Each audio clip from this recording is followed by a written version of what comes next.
This is the Sports Hit List. By the fans, for the fans. So today on the Sports Hit List, we're going to play a little game called Pick Your Own Head Coach. Carl Kulan is joined by Jay and Joey. Guys, we are now at the point where Knicks fans not satisfied again with another head coach. They cry about it. He's gone. And you get your way. It's what happens. And as a non-Knicks fan, it's crazy that Tibbs had a run of 5 years that the Knicks haven't seen, and this guy just gets fired like it's nothing. And he doesn't play the game. I was literally talking to my dad about it. He's just like, "Why did he get fired, Carl?" And I'm like, "I don't know." And it's like he had a good 5-year run, and my dad is 70, and he's seen his share of head coaches. He's like, he doesn't understand. Missed one playoffs once, gets fired. I guess Jay called it. Now the question becomes, if not Tibbs, who? Well, I think there's a lot of people within the organization, from everything I'm hearing, in favor of Johnny Bryant. Johnny Bryant, who spent his last season as associate head coach with the Cleveland Cavaliers. I would love Johnny Bryant to be the coach here.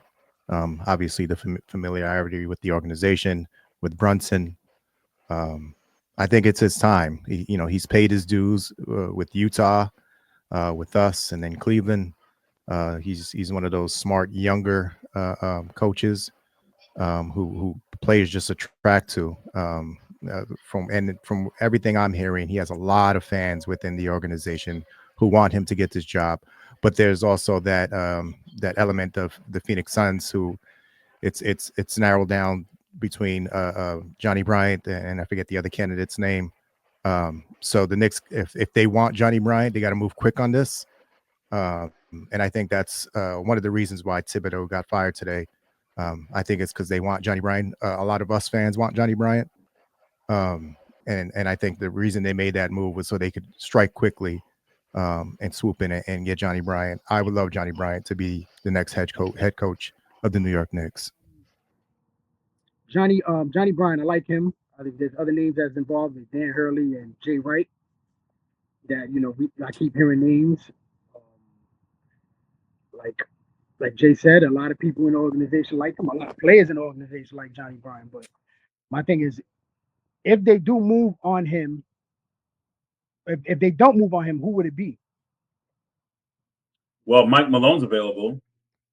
I said Jay Wright. I also said Sam Cassell, who's on my bench as an assistant. He's been vying for a head coaching job for a while.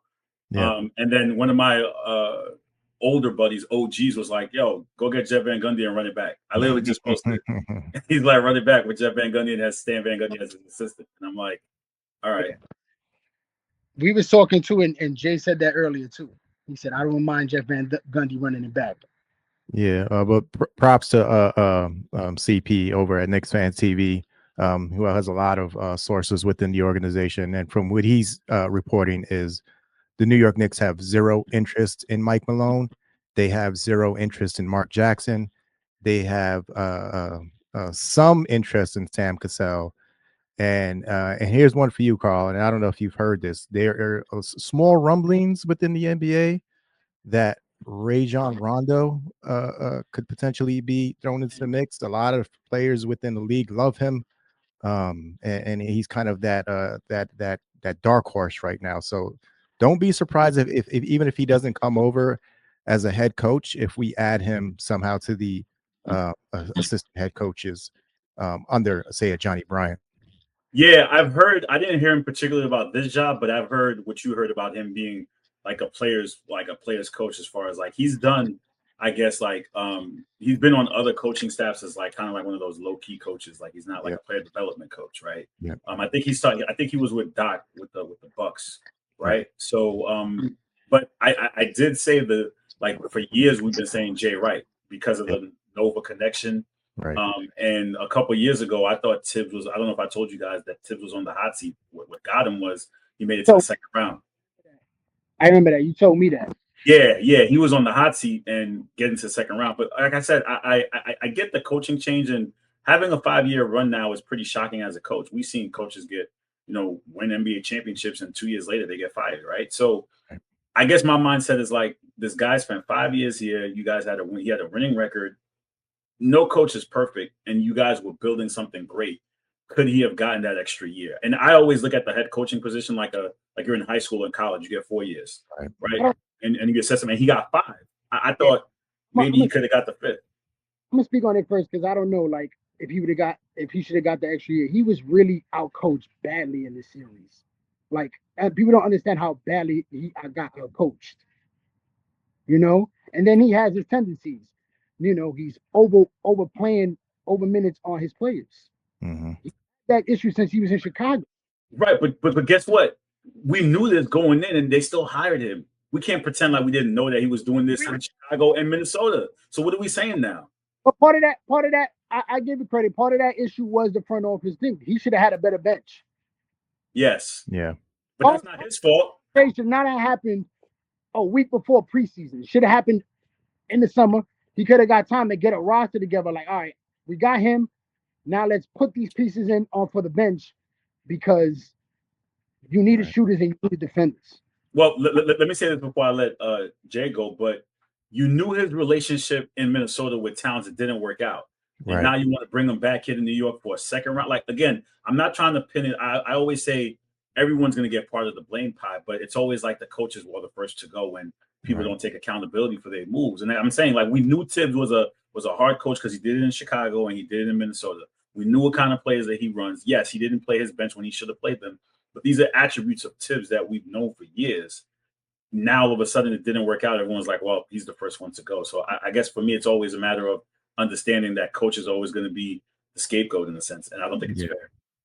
Yeah, and again, we knew that this roster was constructed with the idea that they would compete against Boston, which they did. Injuries aside, then they got over that hurdle.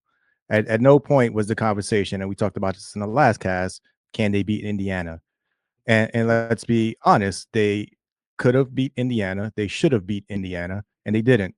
Thibodeau was outcoached like a motherfucker. Let's just be honest. And then there's the, if you paid attention to the New York Knicks this whole season, you knew that something was brewing in the background. There was the argument with Josh Hart. I believe it was in Golden State. There was Macau during his first year questioning why the players are playing so many minutes. And then at the end of the season, Deuce McBride, who is as quiet as a mouse, comes out and questions Tom Thibodeau's whole coaching philosophy during that Pacers series. So if you look at the roster as presently constructed, and assuming that there's no major changes going into next year, right? It's going to be hard to move on from Cat's contract. JB isn't going anywhere. The easiest person to get rid of in that sense is the head coach. It costs you nothing against the cap. Obviously, it's not working with the players. So a change needs to be made. A new voice is needed within the locker. How can you get the best out of Karl Anthony Towns? No coach, was it 11 years now in the league, has been able to do that. So you have to, it's not going to be Tom Thibodeau. So it's time for a new voice.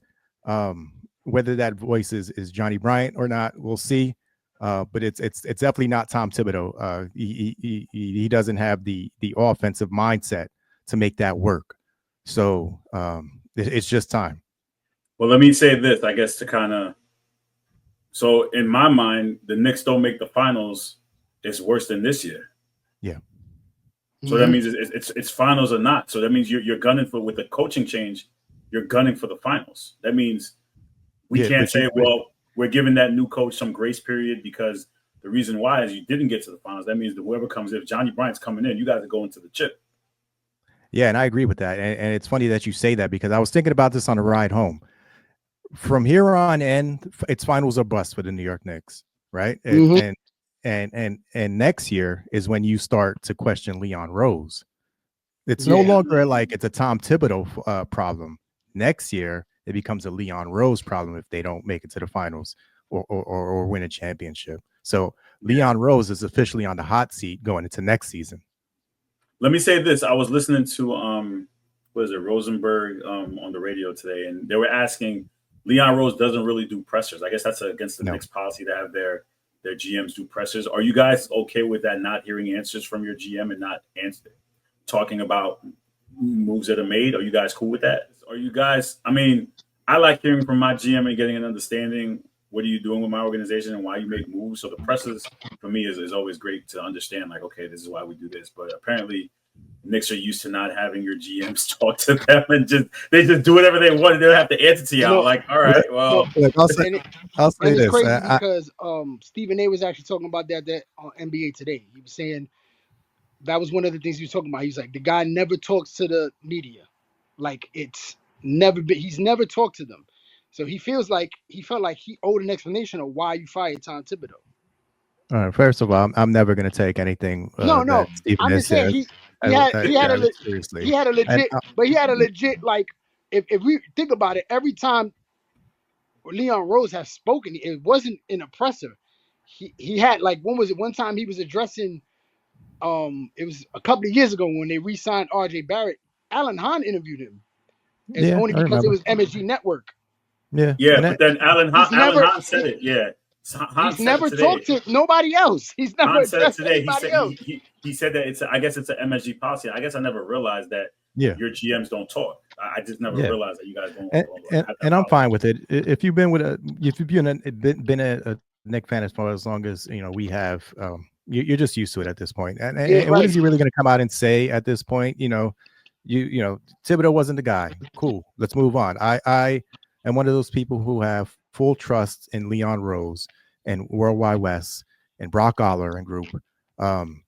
That they don't need to tell me. Just show me. I don't need to hear it. Just show me via action.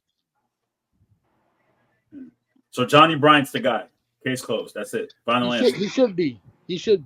Johnny Bryant's my guy, but again, you have to move fast because Phoenix is closing in on him. If you want him, that has to be announced pretty quick. And I don't know if with the finals rolling around 2 days from now, I don't know if you could swoop in and make that announcement beforehand. But you have to move really quick, and you can't let him go to Phoenix because you're potentially looking at a same situation with name a coach who went to somewhere like for instance, I've likened this to what's happening right now, the Mark Jackson situation with Golden State, right? Steve Kerr was their guy. It was time for a new voice. Steve Kerr was also linked to the New York Knicks at the time, right? So you can't let the embarrassment of letting Johnny Bryant go somewhere else and him succeeding. If that's your guy, swoop in now, close the deal.